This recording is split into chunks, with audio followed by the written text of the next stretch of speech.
Desde el principio, esa casa no me dio buena espina. Recuerdo que cuando entré por primera vez, el aire olía a algo rancio, como a humedad atrapada por décadas. Pero necesitaba el dinero, y el padre de los niños, el señor Parson, parecía decente. Me llevó por un recorrido rápido y me mostró las habitaciones, la cocina que siempre estaba algo oscura, el salón que parecía sacado de una vieja fotografía de los años 70 y finalmente las habitaciones de los niños, situadas al final de un largo pasillo al que apenas llegaba la luz. Eran dos niños, Noah y Sarah. Noah tenía 8 años, era un chico tranquilo, casi taciturno, y Sarah, la pequeña, tenía solo 5 y era, a falta de una mejor palabra, extraña. Desde el primer momento, me observaba con esos grandes ojos oscuros que parecían absorben todo lo que miraban. Al principio pensé que era una niña tímida, pero pronto me di cuenta de que había algo más. No era solo timidez, era una especie de aversión, como si yo no tuviera derecho a estar en su espacio. Esa primera noche, me senté en el salón a revisar un libro mientras los niños dormían. El silencio en esa casa era diferente, más denso, como si el tiempo no transcurriera de la misma manera. De vez en cuando, creía escuchar el crujido de los escalones o el sonido de una puerta cerrándose suavemente en alguna parte. Me decía a mí misma que solo era el viejo piso de madera, ajustándose al frío de la noche. Pero no podía negar la sensación de que alguien me observaba.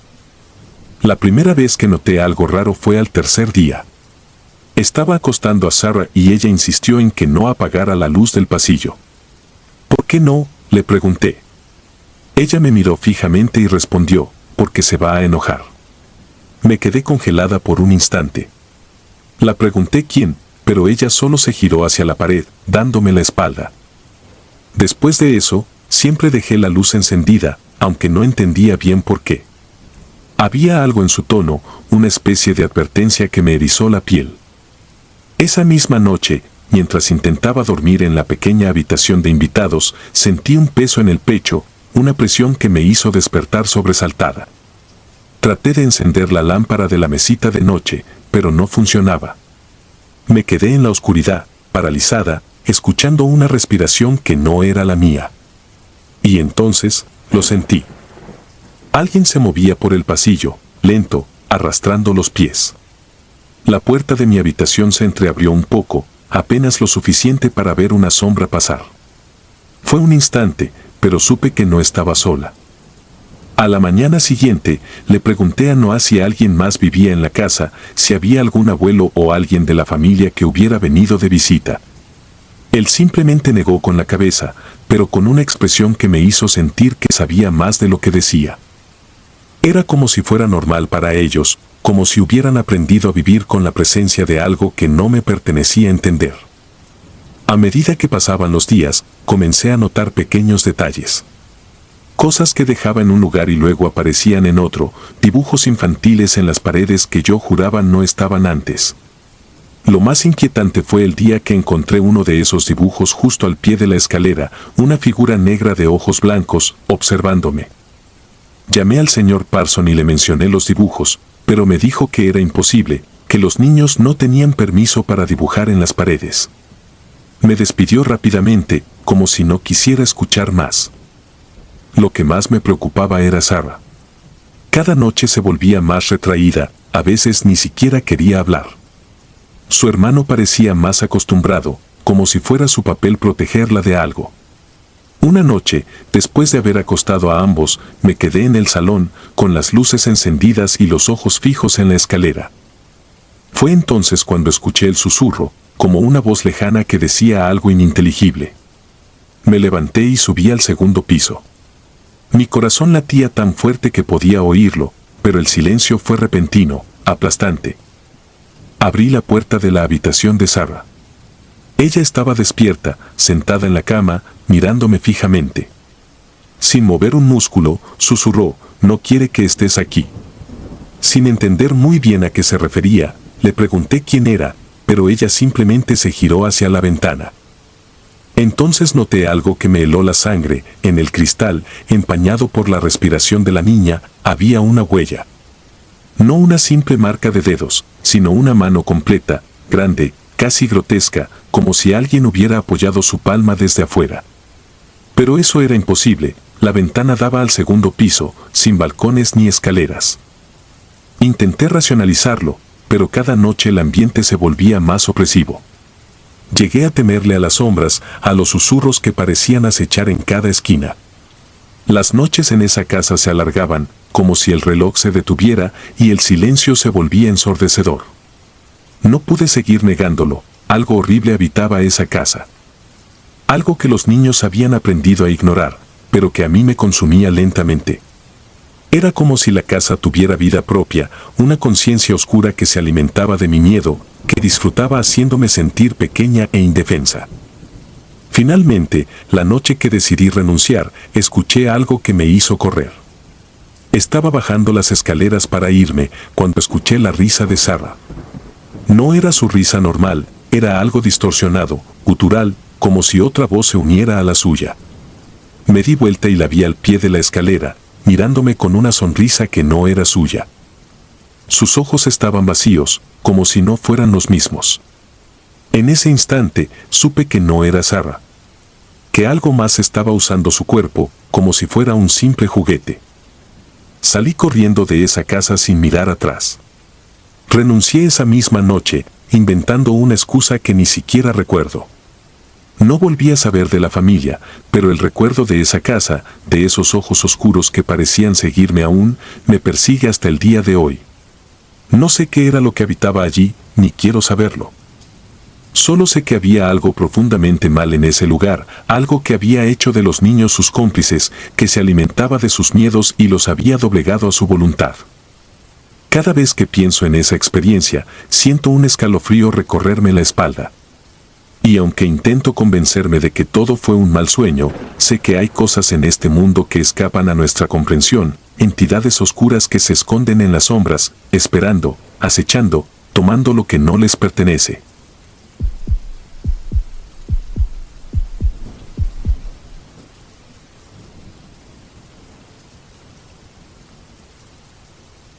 Me llamo Sarah, tengo 26 años y siempre he trabajado como niñera, casi desde que terminé la secundaria. Pero nada me había preparado para lo que viví en el rancho de los Mellor, allá en Nuevo México. Pensé que sería otro trabajo más, cuidar a un bebé tranquilo, hacer tareas ligeras y disfrutar del aire seco del desierto. Pero me equivoqué. Hay experiencias que marcan y dejan cicatrices invisibles. Esta fue una de ellas. Los Mellor vivían en un rancho enorme, alejado de la ciudad. Para llegar a la casa, había que conducir por un camino polvoriento y serpenteante que atravesaba un desierto de cactus y rocas. El silencio allá era diferente. No era solo ausencia de ruido, era como si el lugar no permitiera ningún sonido, como si se lo tragara y lo transformara en una quietud asfixiante. Desde el primer día noté algo raro en el bebé, un niño de 1 año y medio llamado Samuel. Samuel siempre lloraba, pero no de la manera que lo hacen otros bebés. Su llanto era diferente, no estaba relacionado con hambre o sueño, sino con algo más profundo, como si viera algo que nosotros no podíamos ver. Y cada vez que lloraba, siempre miraba hacia el mismo rincón de la habitación. Era el rincón cerca de la ventana, donde la luz apenas llegaba, incluso a plena luz del día. Al principio, no le di importancia. Me decía a mí misma que todos los bebés tienen sus manías y que, tal vez, él solo se sentía incómodo en un lugar nuevo. Claro, Samuel no era el único que sentía algo en ese rincón. Yo también lo notaba. Cada vez que pasaba junto a él, sentía un escalofrío inexplicable, un peso en el aire que parecía aplastarme el pecho. Las cosas comenzaron a empeorar una noche cuando escuché pasos. Era tarde, tal vez pasada la medianoche. Yo estaba en el cuarto contiguo, intentando dormir, cuando escuché esos pasos pesados y lentos que venían desde el pasillo, como si alguien caminara descalzo, arrastrando los pies. Al principio, pensé que eran los padres de Samuel, que a veces bajaban a la cocina a tomar agua. Pero al día siguiente, cuando les pregunté, me dijeron que no se habían levantado en toda la noche. Pasaron las noches y el llanto de Samuel se hizo más fuerte y desesperado. Lloraba hasta que su pequeño cuerpo se quedaba sin fuerzas y entonces caía en un sueño agitado, siempre mirando hacia ese rincón. Hasta que una noche lo vi. Había terminado de arrullar a Samuel y lo había dejado en su cuna. Mientras me dirigía hacia la puerta, algo me detuvo. El rincón. Había algo allí, una figura borrosa, apenas visible en la penumbra. Era una mujer, descalza, con los pies cubiertos de barro, como si acabara de salir de una tumba. Su vestido estaba hecho harapos y colgaba de su cuerpo como si fuera una segunda piel. Pero lo que más me heló la sangre fue su rostro. No tenía ojos, solo cuencas vacías que parecían absorber la poca luz que había en la habitación. Me quedé paralizada, sin poder moverme, mientras ella se acercaba lentamente hacia la cuna. Sentí una presión en el pecho que me dificultaba respirar y un dolor en la garganta como si hubiera tragado vidrio. Quise gritar, pero mi voz no respondió. La mujer extendió una mano hacia Samuel, que, en ese momento, dejó de llorar. Solo se quedó quieto, mirando hacia ella con los ojos bien abiertos, pero inexpresivo, como si ya no estuviera allí. De repente, la mujer desapareció. Fue como si se desvaneciera en el aire, dejando un rastro de olor a tierra húmeda y putrefacción. Me acerqué rápidamente a la cuna y levanté a Samuel, que estaba frío como el mármol.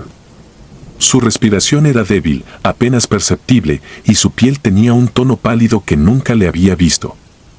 Lo arropé y lo sostuve en mis brazos hasta que amaneció. Pasé el día entero en una especie de trance, intentando convencerme de que había sido una pesadilla. Pero sabía que no lo era. Esa noche volví a escuchar los pasos, más cerca, más insistentes. Decidí investigar, hablar con los vecinos, saber más sobre el lugar donde estaba trabajando. Y fue así como me enteré de la historia de la mujer. Los vecinos decían que, hace muchos años, una mujer que vivía en el rancho había perdido a su hijo en circunstancias misteriosas. Nadie sabía exactamente cómo había muerto, pero se rumoraba que fue un accidente terrible. Después de su muerte, la mujer enloqueció. Decía que el alma de su hijo estaba atrapada en ese rincón y que él la llamaba cada noche. Pasaba las noches deambulando por el rancho, descalza, buscando a su hijo. Hasta que un día, desapareció. Algunos decían que se había ahorcado en el granero, otros que había salido al desierto y nunca regresó. Esa noche, volví a quedarme en la habitación de Samuel, decidida a enfrentar lo que fuera que estuviera allí. No quería dejar solo al bebé, y al mismo tiempo, algo en mí necesitaba saber si esa mujer era real o solo una sombra de mi imaginación. Pasada la medianoche, la figura volvió a aparecer. Esta vez, la vi más claramente. La mujer se acercó a la cuna y pude ver que llevaba en las manos una especie de muñeco hecho de paja, con la cara desfigurada y cubierta de barro. Lo sostenía como si fuera un bebé y le susurraba palabras ininteligibles en un tono que parecía un cántico oscuro. Me acerqué, sintiendo que mis piernas temblaban con cada paso. La mujer no me miró, pero sentí que sabía que estaba allí. Me arrodillé junto a la cuna, tratando de proteger a Samuel, y en ese momento, la mujer dejó caer el muñeco sobre la cuna. Cuando lo hizo, la habitación se llenó de un olor nauseabundo, como si algo se estuviera pudriendo bajo mis pies. La mujer se desvaneció, pero el muñeco quedó allí, sobre el pecho de Samuel. Tomé el muñeco y lo arrojé al suelo.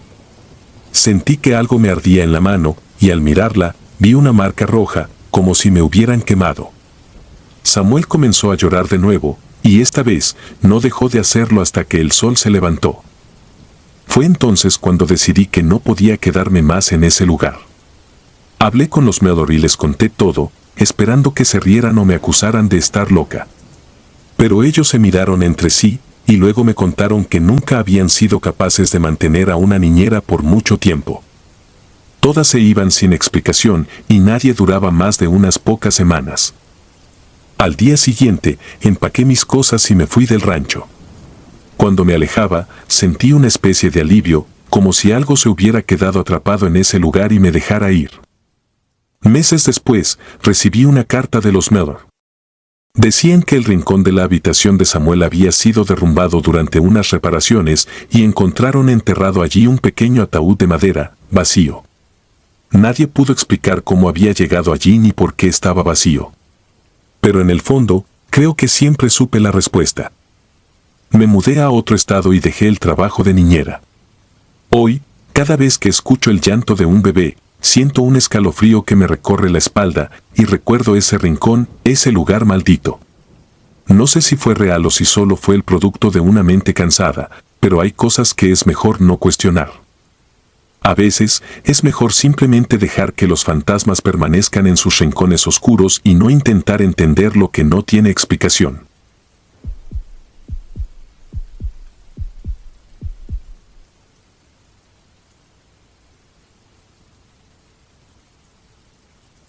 Recuerdo aquella noche con una claridad que me hiela los huesos, a pesar de que ocurrió hace ya varios años. Era un trabajo temporal, cuidar de un bebé de 8 meses mientras sus padres, el señor y la señora Hamilton, asistían a una cena. No era mi primera vez como niñera, y, aunque me sentía cómoda con los niños, esa casa en particular me ponía nerviosa desde el principio. Tenía un aura pesada, como si algo maligno acechara desde las sombras. La primera vez que entré a esa casa, algo me golpeó, una sensación de ser observada. Pero no por los Hamilton, que me recibieron con sonrisas amables, sino por algo más. Algo que no pude ver, pero que me puso la piel de gallina. Atribuí esa incomodidad a los nervios. A fin de cuentas, había aceptado el trabajo de último momento y no conocía la casa. Me obligué a tranquilizarme, aunque el sentimiento nunca se fue del todo. El bebé, a quien llamaré Thomas, era un niño adorable, de esos que te hacen sonreír con solo verlo. Tenía una risa contagiosa y grandes ojos azules, aunque a veces parecían más oscuros, como si fueran pozos que te absorbieran. Los Hamilton me dieron las instrucciones de siempre: preparar la cena, cambiar los pañales y acostarlo a las 8. Todo parecía rutinario. Poco después de que los Hamilton se marcharon, comenzó la primera extrañeza. Estaba en la cocina calentando la leche de Thomas cuando escuché un ruido arriba, un arrastre. Pensé que tal vez había dejado algo mal puesto en la habitación del bebé, así que subí para verificar. La habitación estaba tranquila, el bebé dormía profundamente. Observé el móvil sobre la cuna, colgando como una araña de colores pálidos. El aire estaba denso y cargado, casi como si la misma habitación respirara. Decidí que estaba siendo paranoica y regresé a la cocina. Sin embargo, apenas bajé las escaleras, escuché otro sonido. Esta vez fue más fuerte, como si alguien caminara por el pasillo. Es una casa vieja, me dije, intentando tranquilizarme, pero el miedo comenzó a aflorar en mi pecho. No podía quitarme de la cabeza esa sensación de ser observada. Al cabo de un rato, escuché el llanto de Thomas.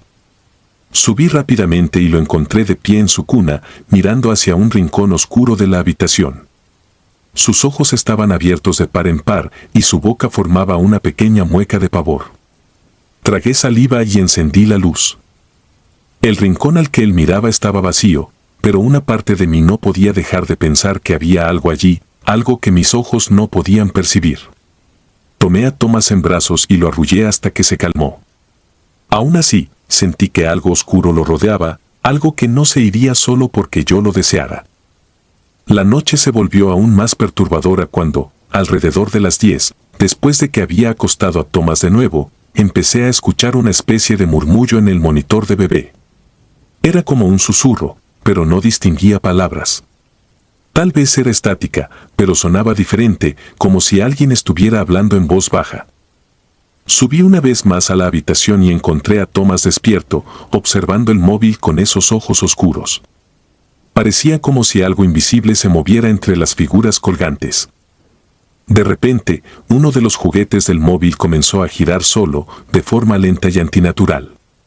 Era un elefante de madera, que se balanceaba sin ninguna razón. La ventana estaba cerrada, no había corriente de aire, y sin embargo, ese elefante se movía como si algo lo empujara. Tragué saliva, sintiendo el miedo retorcerse en mi estómago, pero traté de mantener la calma. Le susurré palabras tranquilizadoras a Thomas y me acerqué al móvil para detener el movimiento, pero el aire se volvió pesado, sofocante. En ese momento, supe que no estábamos solos en esa habitación. El teléfono de la casa sonó entonces, rompiendo el silencio opresivo. Bajé a contestar, dejando a Thomas momentáneamente. Nadie respondió al otro lado de la línea, solo se escuchaba una respiración lenta y profunda. Colgué de inmediato, el corazón latiendo con fuerza, y volví corriendo a la habitación del bebé. Al llegar, vi que Thomas ya no estaba en su cuna. El pánico me inundó. Mis ojos se movieron frenéticamente por la habitación hasta que lo encontré. Estaba en el suelo, sentado y mirando hacia el mismo rincón oscuro. Me acerqué, lo levanté y lo estreché contra mí.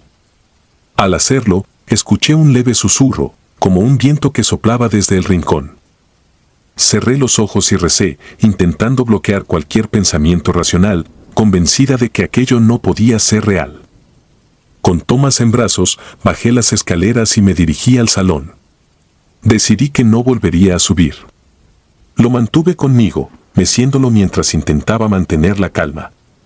Cada minuto que pasaba, sentía que algo oscuro se cernía sobre nosotros, como una sombra que se movía en el borde de mi visión. Intenté poner la televisión para distraerme, pero no servía de nada. Esa casa estaba infectada con algo que parecía emanar de las paredes mismas. Finalmente, los Hamilton regresaron cerca de la medianoche.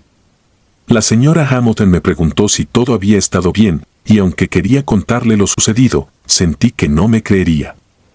En cambio, solo asentí y me dirigí a la puerta, deseando salir de esa casa tan pronto como fuera posible.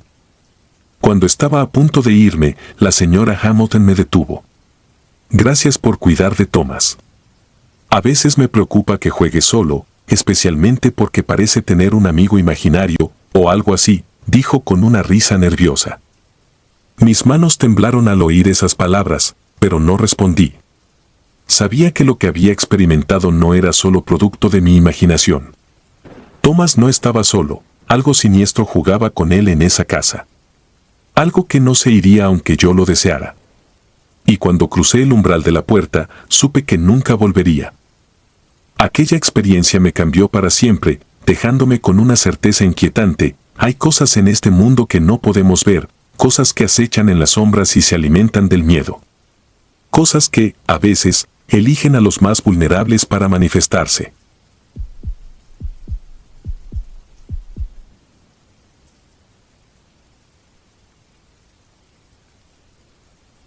Durante años, la niñera había trabajado para familias acomodadas en diferentes barrios, cuidando a niños que, a menudo, quedaban al margen de la atención de sus padres, quienes preferían delegar esa responsabilidad.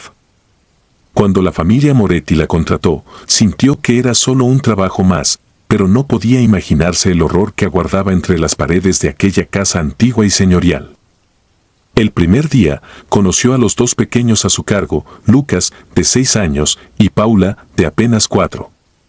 Ambos niños parecían tímidos, pero pronto captaron su simpatía con sus risas y preguntas infantiles. La casa era un poco sombría, con suelos de madera que crujían bajo el peso de los pasos, y tenía un aroma persistente a humedad que nunca parecía disiparse del todo. Pero era algo habitual en las casas viejas, y ella se acostumbró rápidamente. Todo parecía ir bien hasta la tercera semana, cuando notó algo extraño. Después de la siesta de la tarde, Lucas y Paula solían desaparecer sin dejar rastro. Al principio, pensó que estaban jugando a las escondidas, pero por más que los buscaba, no los encontraba. Su ansiedad aumentaba con cada minuto que pasaba, y justo cuando estaba a punto de entrar en pánico, los niños aparecían como si nada, sucios y cubiertos de polvo, con marcas de tierra en sus pequeñas manos y mejillas. Cuando les preguntaba a dónde habían ido, los niños se limitaban a sonreír, sus ojos brillantes con un conocimiento oscuro que parecía impropio de su edad. Con el tiempo, las desapariciones se volvieron más frecuentes, siempre en la misma franja horaria, como si respondieran a una agenda invisible que ella no podía ver. Una tarde, después de un par de horas de búsqueda desesperada, decidió investigar a fondo la casa. No quería sonar alarmista ni poner en duda su profesionalismo, pero ya no podía ignorar el hecho de que algo extraño estaba ocurriendo. Subió al ático, un espacio apenas iluminado por un único tragaluz y lleno de baúles viejos y muebles cubiertos de polvo. Justo cuando estaba a punto de rendirse, escuchó un murmullo. Fue un sonido tan tenue que, por un momento, pensó que se lo había imaginado, pero luego lo escuchó de nuevo. Era la voz de Paula, suave y cantarina, como si estuviera hablando con alguien. La niñera se acercó a un rincón oscuro y allí los encontró. Lucas y Paula estaban de pie, frente a una pared llena de manchas y moho, sus miradas fijas en una figura borrosa que parecía desvanecerse en la penumbra. Antes de que pudiera acercarse, la figura desapareció, como si nunca hubiera estado allí. Cuando los niños la vieron, se sobresaltaron, como si la presencia de la niñera rompiera un hechizo. Sin decir una palabra, volvieron a su lado, sus rostros inexpresivos, casi vacíos.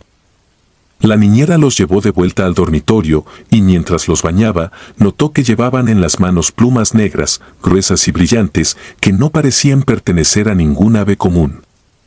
Esa noche, después de acostar a los niños, la niñera no pudo evitar sentirse perturbada. Las plumas no la dejaban tranquila, así que decidió investigar más sobre la historia de la casa. Recurrió a la señora Moretti, preguntándole de forma casual si sabía algo sobre el pasado de aquella mansión. La mujer, con una sonrisa forzada, le comentó vagamente sobre los antiguos dueños, pero parecía nerviosa, como si evitara a propósito ciertos detalles. Frustrada, la niñera se aventuró en internet y encontró relatos sobre una entidad conocida como la Dama de los Cuervos. Según la leyenda, esta aparición había sido vista en varias casas antiguas de la zona y su presencia estaba relacionada con la desaparición de niños, siempre a la misma hora, siempre en el mismo patrón. Las historias hablaban de una figura femenina con un vestido de plumas oscuras que se llevaba a los niños a un lugar escondido, en lo más profundo de las casas, donde les mostraba secretos que no podían ser revelados. Aterrorizada, decidió tomar acción y, al día siguiente, se quedó despierta durante la siesta de los niños, observando desde la puerta entreabierta de su dormitorio. Sin previo aviso, Lucas y Paula se levantaron de la cama, sus movimientos eran mecánicos, casi como si estuvieran en trance. Lo siguió en silencio mientras se dirigían al ático, subiendo las escaleras de madera con pasos lentos y cuidadosos, hasta llegar al rincón donde los había encontrado la última vez. Esta vez, lo que vio fue mucho más claro. Una figura femenina se materializó ante los niños, una mujer alta, envuelta en plumas negras como la noche, con ojos oscuros que parecían devorar la luz. La Dama de los Cuervos alzó sus manos, y los niños, como si estuvieran hechizados, se acercaron a ella. Antes de que pudiera intervenir, la figura se desvaneció, llevándose a los niños con ella. La niñera sintió una ola de frío recorrer su cuerpo y gritó, pero no obtuvo respuesta. Horas después, los niños volvieron a aparecer en el ático, sucios y cubiertos de tierra, pero sin recordar nada de lo sucedido. Sin embargo, ella sabía que ya no podía quedarse allí. Informó a los padres de lo que había ocurrido, pero ellos se mostraron escépticos, minimizando sus preocupaciones como si fueran producto de su imaginación. Decidida a descubrir la verdad, la niñera buscó ayuda de un investigador local, conocido por sus conocimientos sobre lo paranormal. Juntos, regresaron a la casa de los Moretti para investigar el ático. Con herramientas especializadas, el investigador detectó una energía inusual en el rincón donde aparecía la Dama de los Cuervos. Al remover unas viejas tablas del suelo, encontraron un pequeño compartimento oculto, dentro del cual había antiguos juguetes y muñecas de trapo. Los objetos estaban cubiertos de una sustancia pegajosa y oscura, como si hubieran sido sumergidos en algún líquido viscoso y desconocido. En ese momento, escucharon un graznido profundo y aterrador que resonó en toda la casa. Volvieron la vista y la figura apareció nuevamente, pero esta vez no estaba sola.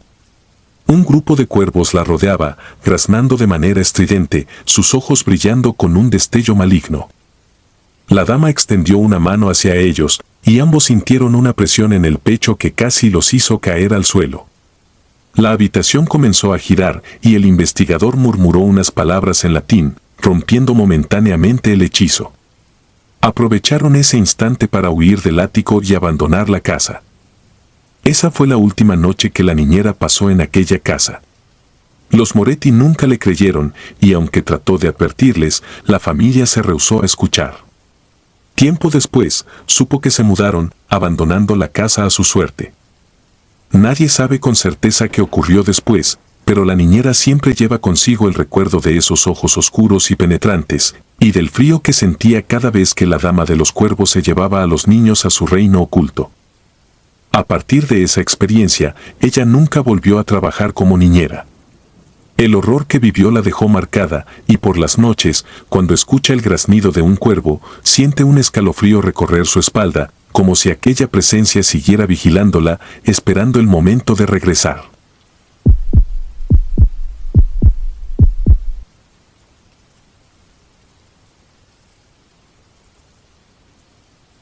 Había tomado trabajos de niñera antes, pero nada como esto. La familia Thompson me contrató para cuidar a su hijo, Lucas, en su enorme y antigua mansión ubicada a las afueras de la ciudad. La primera vez que vi la casa, sentí que algo en el aire me apretaba el pecho. No era solo por su tamaño, ni por las grietas que serpenteaban las paredes de ladrillo. Había algo que me daba una inexplicable sensación de incomodidad, algo que no podía poner en palabras. Pero el pago era generoso, y en ese momento, eso era lo único que me importaba. La señora Thompson me recibió en la puerta, su mirada rápida e inquieta. Me mostró la casa y me explicó las reglas, la mayoría de ellas comunes y esperables. Sin embargo, lo que captó mi atención fue cuando mencionó que Lucas, su hijo de 8 años, tenía un amigo imaginario. Me comentó con un tono de disculpa que, desde la muerte de su hermana hace 2 años, Lucas había estado hablando con alguien llamado Lily. Por lo que pude entender, Lily era el nombre de su hermana fallecida, y aunque su madre trató de restarle importancia, no pude evitar sentir un escalofrío recorriéndome la espalda. La primera noche, Lucas se mostró tímido y callado. Era un niño delgado, con ojos grandes y oscuros que parecían absorber todo a su alrededor. Me miraba como si supiera algo que yo no sabía, algo que no debía contarme. Le preparé la cena, le leí un cuento y lo acosté a la cama. Todo parecía estar en orden, hasta que apagué las luces. Fue entonces cuando escuché una risa infantil resonando desde el pasillo. Al principio pensé que era Lucas, pero al abrir la puerta de su cuarto, lo encontré dormido, respirando profundamente. Volví al pasillo y, aunque traté de racionalizarlo, esa risa se sentía demasiado viva, demasiado real. Decidí ignorarlo, convenciéndome de que el cansancio me estaba jugando una mala pasada. La segunda noche, Lucas me contó más sobre Lily. Me habló como si ella estuviera viva, describiendo cómo solían jugar juntos y cómo aún se escondía en la casa para asustarlo. Me dijo que Lily a veces se enojaba cuando no jugaba con ella y que, en esos momentos, los juguetes se movían solos. Al escuchar esto, sentí una mezcla de incredulidad y miedo. Era fácil descartar lo que decía como fantasías infantiles, pero había algo en su tono que me hizo dudar. Hablaba de Lily con una certeza que me resultaba perturbadora. Esa noche, mientras leía en la sala, escuché un ruido proveniente del piso de arriba. Subí para investigar, convencida de que Lucas se había despertado. Pero lo que encontré fue aún más extraño. El pasillo estaba frío, más frío de lo que debería estar, y una de las muñecas de Lucas, una muñeca antigua de porcelana con ojos vidriosos, estaba tirada en el suelo, justo en medio del pasillo. Me agaché para recogerla y, al hacerlo, sentí una presencia detrás de mí. Me giré rápidamente, pero no había nadie. Al día siguiente, decidí interrogar a Lucas de manera indirecta. Le pregunté si Lily siempre jugaba con sus juguetes, a lo que él asintió, pero esta vez añadió algo más. A Lily no le gusta cuando te quedas sola en el salón, dijo, mirándome con esos ojos profundos. Dice que quiere que te vayas. Comencé a sentirme atrapada, como si la casa misma me estuviera observando. Intenté pensar en ello como una coincidencia, un juego de la imaginación del niño, pero cada noche se tornaba más inquietante. Escuchaba pasos en el pasillo, las puertas se cerraban solas y los juguetes parecían moverse de lugar, siempre hacia el centro de las habitaciones, como si formaran algún tipo de patrón que no podía entender. Una noche, Lucas me pidió que lo acompañara a su cuarto antes de dormir. Dijo que Lily quería hablar conmigo. Mi piel se erizó, pero no podía negarme, así que lo seguí. Entramos a su habitación y él se sentó en la cama, mirando hacia la esquina vacía de la habitación. Luego me susurró, Lily dice que te sientes en la silla. La silla estaba colocada al lado de su cama, frente a un viejo espejo de cuerpo entero. Me senté, intentando no demostrar el terror que me dominaba, y esperé. La habitación estaba tan en silencio que podía escuchar mi propio pulso, y entonces, algo cambió. El reflejo en el espejo comenzó a distorsionarse. No veía solo mi imagen, sino algo detrás de mí, algo borroso, como una figura infantil que desapareció en un parpadeo. A partir de esa noche, empecé a soñar con Lily. La veía en mis sueños, siempre de pie en la esquina de mi habitación, observándome, inmóvil. Su rostro era pálido, con ojos negros como el vacío, y siempre tenía una media sonrisa en el rostro, como si se burlara de mí. Me despertaba empapada en sudor, con la sensación de que alguien había estado en mi habitación, observándome mientras dormía. El último día, decidí confrontar a la señora Thompson. Necesitaba respuestas. Le pregunté directamente sobre Lily, sobre la forma en que murió, y sobre los extraños eventos que habían ocurrido en la casa. Su respuesta fue fría y distante. Me dijo que Lily había muerto al caer por las escaleras y que Lucas había estado solo en casa con ella cuando sucedió. Me confesó, con los ojos llenos de lágrimas, que siempre había sentido que algo de su hija se quedó atrapado en la casa, que nunca se fue realmente. Esa misma noche, cuando subí a acostar a Lucas, lo encontré sentado en la cama, abrazando una de las muñecas. Me dijo, sin mirarme, Lily dice que te vayas. Dice que es su casa, y no te quiere aquí. Sentí un nudo en la garganta, y cuando traté de hablar, un susurro helado recorrió el cuarto. Era una voz suave, infantil, que murmuraba algo que no entendí, pero que me dejó helada. Tomé mis cosas y salí de la habitación apresuradamente. Mientras bajaba las escaleras, escuché pasos detrás de mí, pero no me atreví a mirar. Salí de la casa y no volví nunca más. Después de esa noche, dejé de trabajar como niñera. No he vuelto a ver a los Thompson ni a Lucas, pero a veces, en la quietud de la noche, siento que alguien me observa y me pregunto si realmente dejé a Lily atrás.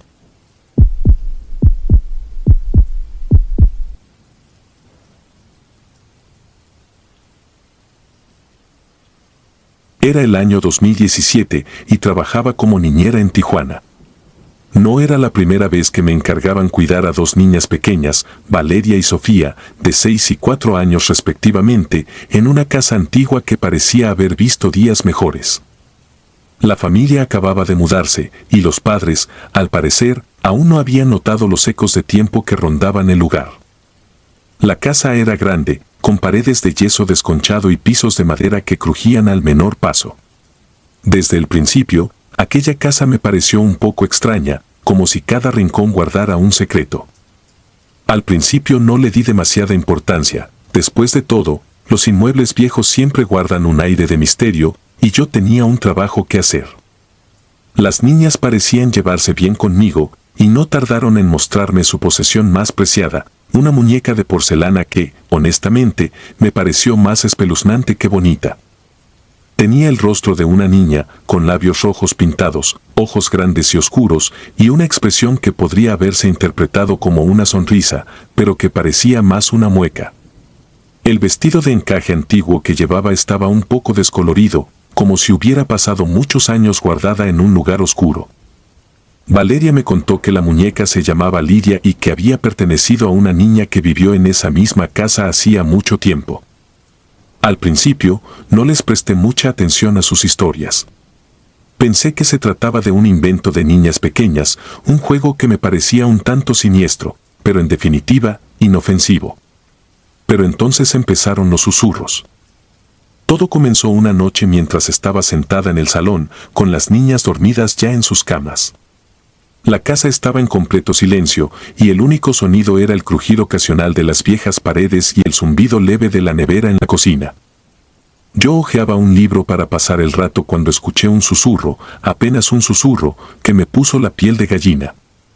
Provenía de la habitación de las niñas, y aunque en un principio pensé que alguna de ellas se había despertado, el tono no me pareció el de una niña pequeña. Sonaba grave y agudo a la vez, como si alguien hablara desde muy lejos, con una voz que parecía surgir del fondo de la tierra. Me levanté, con el corazón latiéndome fuerte, y caminé hacia el cuarto. Las niñas seguían profundamente dormidas, pero la muñeca estaba en el suelo, con los ojos abiertos, mirándome fijamente. Juraría que la había dejado en la cama de Sofía antes de que se durmiera, pero era posible que hubiera rodado al suelo durante la noche.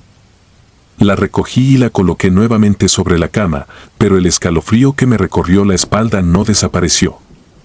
Las noches siguientes, los susurros continuaron. Se oían apenas un poco más fuerte, un poco más cerca, y siempre cuando me encontraba sola, o al menos eso creía yo. Las niñas no parecían notarlo, y no quería asustarlas, así que no mencioné nada. Cada vez que entraba en la habitación, encontraba a la muñeca en un lugar diferente. Un par de veces, incluso, la hallé en el pasillo, fuera del cuarto. Nadie más podía haberla movido, y a pesar de que intentaba buscar una explicación lógica, mi mente comenzaba a llenarse de temores.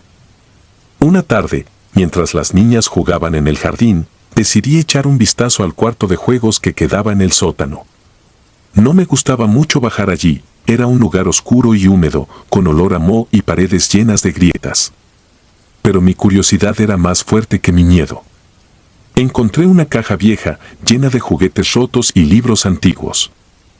Entre esos objetos había una fotografía en blanco y negro de una niña pequeña, con el mismo vestido de encaje que llevaba la muñeca. Me invadió un frío inexplicable al ver su rostro, el mismo que el de la muñeca, pero con una mirada mucho más triste.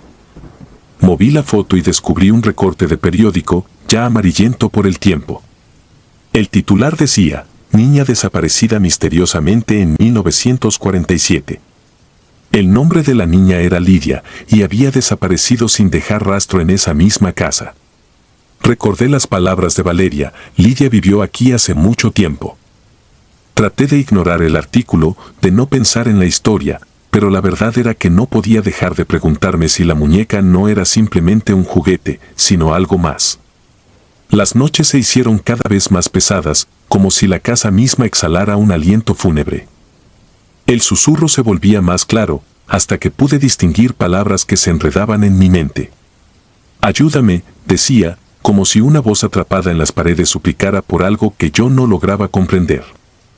Los días pasaban lentos, y yo empecé a notar que las niñas también se veían afectadas. Valeria, que siempre había sido extrovertida y risueña, empezó a mostrarse más retraída, y Sofía, por su parte, decía ver a una amiga nueva en su cuarto por las noches. Me asusté, pero intenté mantener la calma. Una noche, decidí hacer algo al respecto. Cuando las niñas se quedaron dormidas, tomé la muñeca y la bajé al sótano. La puse en la caja junto a la foto y los recortes, cerré la tapa y dejé que la oscuridad la engullera. Me quedé en silencio, respirando hondo, convencida de que, de alguna forma, todo iba a terminar. Sin embargo, apenas había dado unos pasos hacia la escalera cuando escuché un crujido detrás de mí. Me volví, y allí estaba la muñeca, de pie, en el suelo. No estaba en la caja. Me quedé inmóvil, sin saber qué hacer. Sentí que alguien me observaba, como si hubiera una presencia detrás de mí, acechando, esperándome. La muñeca estaba más cerca ahora, mirándome con esos ojos que parecían esconder años de tristeza y rencor. No podía moverme, no podía respirar. El susurro volvió, más fuerte, y esta vez lo oí claro como el día: por favor, no me dejes sola. Corrí hacia las escaleras, subí los peldaños de 2 en 2 y me encerré en la habitación de las niñas, temblando. La muñeca estaba de vuelta en la cama de Sofía, con una expresión más siniestra que antes, como si se burlara de mi terror. Me senté en el suelo, abrazando mis rodillas, sintiendo que poco a poco la casa me devoraba. Al día siguiente, les dije a los padres de las niñas que no podía continuar. No les di detalles, solo les mencioné que había encontrado otro trabajo. No pude resistir el impulso de mirar por última vez a la muñeca antes de irme. Estaba allí, en su lugar, pero su expresión había cambiado. Parecía que sonreía, y por un segundo sentí que algo dentro de mí también se rompía. No volví a saber de esa familia, pero en ocasiones, cuando el silencio se hace pesado, escucho ese mismo susurro, pidiendo ayuda desde algún lugar oscuro y perdido. Tal vez Lidia nunca encontró la paz y sigue vagando entre las sombras de esa vieja casa, esperando que alguien, finalmente, la libere. Si disfrutas de los relatos, te invitamos a apoyarnos con un like y un comentario, ya que eso nos ayuda muchísimo. Además, si aún no estás suscrito o suscrita, te animamos a formar parte de la comunidad del terror. Muchas gracias por escucharnos y por tu apoyo.